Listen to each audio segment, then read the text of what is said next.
I could go back to Brenda's and accept the roasting. I could tell her I went camping and grew up in care and work at the packaging company with Big Jim. We'd play golf at weekends and they'd buy me a car. Perhaps they'd even adopt me.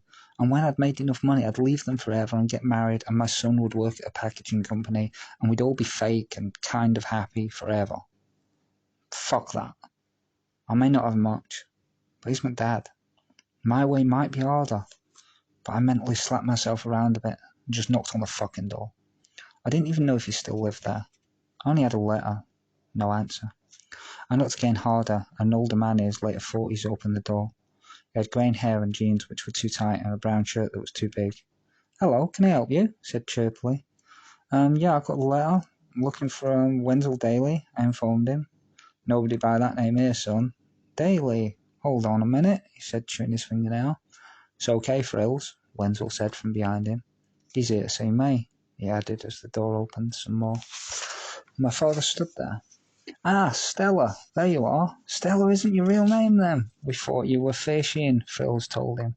"Frills? That's my son," Wenzel said, not moving at all, and eyeing me like he half expected me to be there all along, but that he had other plans. He was intrigued and careful, not scared at all, but there was something there which worried him. He wore a suede jacket open with a white shirt beneath and clean blue jeans with his trademark white trainers.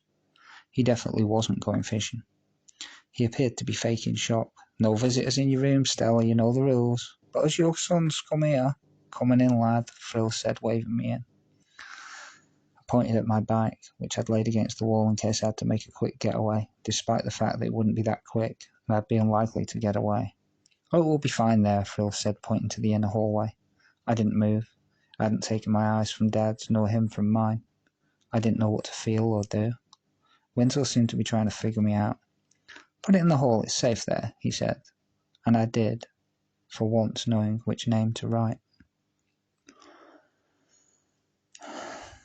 I had to sign in to see Dad. Where the halls were big, the rooms were bigger. On the right was the office with a large kitchen at the back with no food, just tea, coffee, sugar, milk and biscuits. The seating area could hold 20 comfortably. I'd later find out it was on a rota system, where each client made meals for the rest of the group, all apart from Wenzel, who'd already got on the right side of staff and ate out a lot. Most clients had limits on the distance they were allowed to travel. Wenzel wasn't one of them. "Lucky you caught me in. If you'd turned up tomorrow, I'd have been at work," he told me casually. Something didn't sound right. I nodded and flicked my head to one side questioningly. "Fruit and veg, I work the warehouse. It's okay." He was lying. I'd caught it when he spoke to Frills earlier. "Coming up," he said, turning his back and walking up the stairs. His room was immaculately clean. The kitchen was on the left, the bathroom on the right, the toilet sparkled. It had 3 little ducks in high order along the back of it. I was shown the living room, a black portable television with blue carpet, a large black chair with matching 2-seater sofa, all very clean. The room had a large bay window with a black ash coffee table in the centre. On top there was pictures of Jodie, Jonathan, Caroline and me all lined up. I'd fallen into old habits as soon as I'd been alone in the room with him. I just stood there waiting to be told what to do next. "Well, what do you think?" he asked from the doorway and stood directly behind me. I was already in his head without trying. It was a perfect show home for social services, friends and anyone else really. It screamed, "Look at me, I'm a nice guy. I can look after myself. This is the home I always wanted but was denied because of circumstance. Did I tell you the story of how much you should feel sorry for me? Trust me."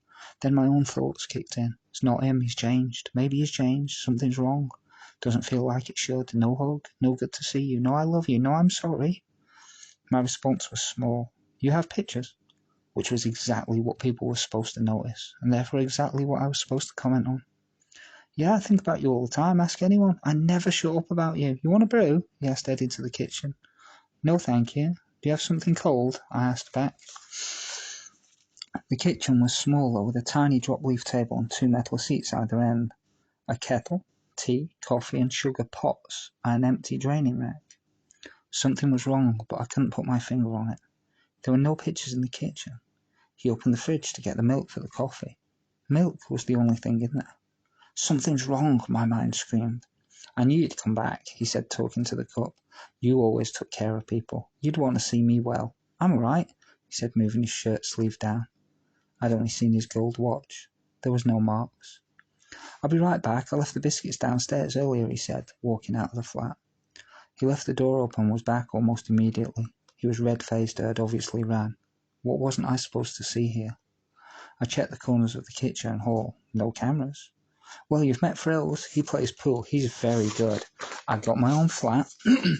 I'm usually working though or fishing. I like to keep busy. So, you cycled here?" he asked me. "Yeah, I cycled here," I replied. He handed me a coffee, ignoring my request for a cold drink. "From Brenda's?" he asked, dunking a biscuit and eyeing me across the table. "You killed Mom," I thought. I could see it inside him. He wasn't scared of Clive anymore, or anyone else either.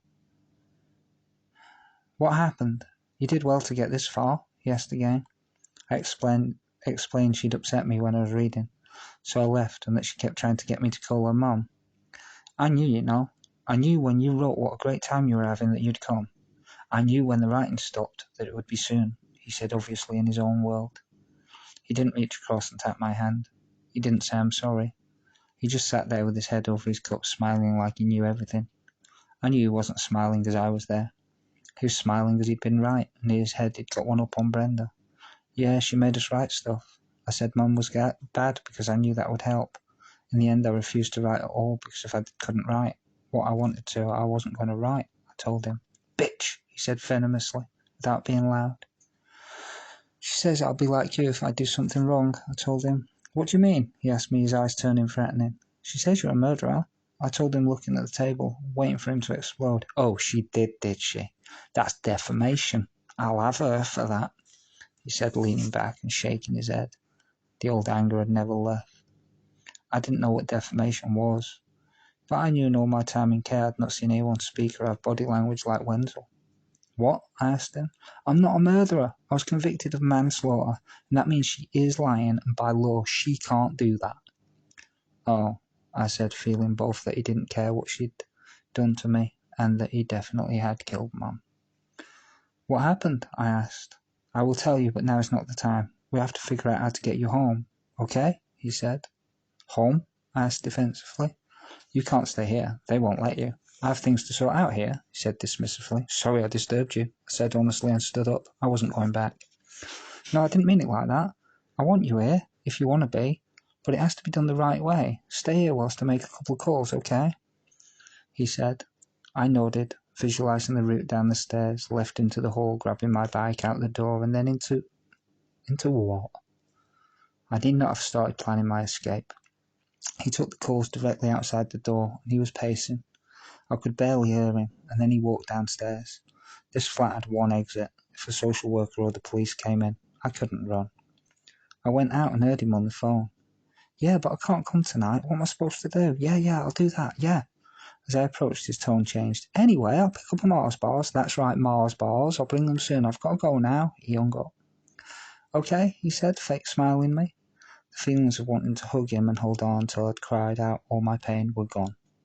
I'd been there maybe an hour. He was cold, distant, and had lied to me twice. "All good?" I asked. "Yeah, I just told my friend I can't make it tonight. They understood though. I mean, fishing can wait. It's not every day your son shows up, is it?" he answered. "I should go now," I told him. "You do want to live with me, don't you?" he asked, as though he was uncertain, as though he needed me there. "Yes," I said, looking at my feet. "Caroline, Jodie and Jonathan too," I added, looking at his eyes. "One step at a time. It's not easy. If I keep you here, I'll get in trouble. So will you. If you say you came here looking to live with me and I took you home because it's best for you at the moment, then when I get my own flat, then you can move in," he said, opening the door to the pool room. I didn't move. "Didn't work before," I told him flatly. I was remembering the last time I was left somewhere and told it was only a matter of time until they had their own place. "This time is different," he said, not turning back to face me. I followed him into the pool room, and he set him up. "I'll make a call right here and we'll sort it out," he said, pulling out his Nokia. I didn't play pool. I walked around the table, looking through the windows for exits. 2 by bike and 3 on foot. But I'd lose the bike as I'd have to climb the fence beside the property. But then that would be the least likely way they'd expect me to go. I could climb the fence and just head drop until I found somewhere to hide out. Dad didn't feel like Dad, I realised. Not like the Dad I had in my head, anyway. But he was Dad, and it was all I had. Well, want a game? He asked. I kicked myself for not hearing him come off the phone, kicked myself again for not listening to the call. Brenda? I asked him. Social services first. I need to tell them. I told them you don't want to live with Brenda and Jim anymore, so they'll find you somewhere else. They will. Really? I asked. With you and the kids? I was dying to jump up and down. I'd never become so excited for my family. Not yet, but soon. For now, you go back to Brenda's tonight, and then you'll have weekly contact with me if you wish it, and only as long as you behave at Brenda's. That's the deal, he told me. I was reminded of a deal I made before, when my granddad ended up dead. Okay, I said, nodding ferociously in my head. I'd got the ball rolling. It was only a matter of time before we'd all be back together again. Now I could help Wenzel look after the kids, and they couldn't adopt Jonathan and Jodie, as they had real family to look after them, and Caroline would see I'm fine with Wenzel, so I'm sure she'd come back too. Great, okay, I'll be good, I promised. I need you to, he replied. Throughout the entire conversation he'd remained standing and impassive, stood perhaps 5 feet away. He didn't smile for himself once. He was just doing what needed to be done. He wasn't sad or angry, but he wasn't pleased either. This smile seemed to be for my benefit, as though he was smiling to tell me what a great idea this was, and convincing me that it made sense. I knew it made sense, and then why was he trying to convince me? I know how he thinks. Something wasn't connecting between him and I here. He was still seeing me as an object. No hugs, no pleasure in his body at seeing his son, nothing.